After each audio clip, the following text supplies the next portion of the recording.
The world demonstrates more interest in Kazakhstan and the Kazakh people's traditions. The show of national dresses of several countries was held in Kiev. Students made their debut as models for future diplomats. It is an unusual practical work on cultural diplomacy and for the audience a bright and unforgettable show. Arina Saria demonstrated the Kazakh traditional costume.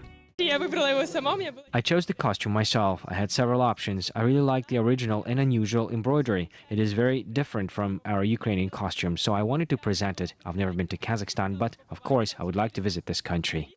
The host of the show told the audience about the features of the costumes and the traditions associated with them. For example, Kazakh chapan, embroidered with gold threads, has always been presented to respected people. In total, more than 40 men's and women's traditional costumes were demonstrated during the show. They were provided by 22 embassies. At the end of the cultural show, the diplomats presented a joint friendship wreath with ribbons colored as the flags of the participating countries as a symbol of the people's unity.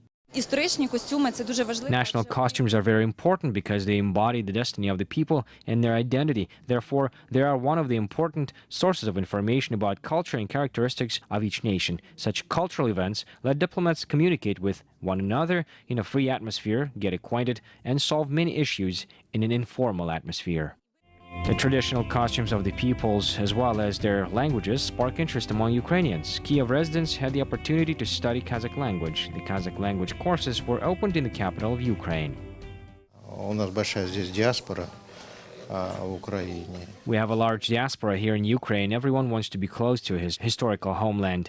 They are citizens of Ukraine, but they're Kazakhs. They keep in contact with the Kazakh embassy. We hold a lot of joint activities. One of the goals of the Kazakh diaspora was to open Kazakh language courses. Kazakh language courses teach vocabulary and grammar. Students often read famous poetic works and sing Kazakh songs.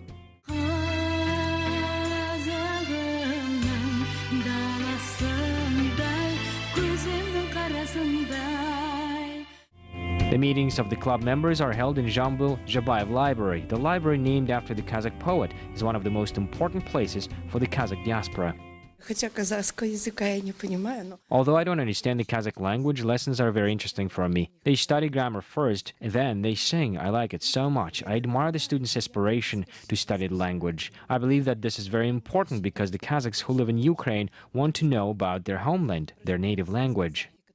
The club meetings are planned to be held regularly. The club may even expand beyond just learning the Kazakh language and launch new projects in the future.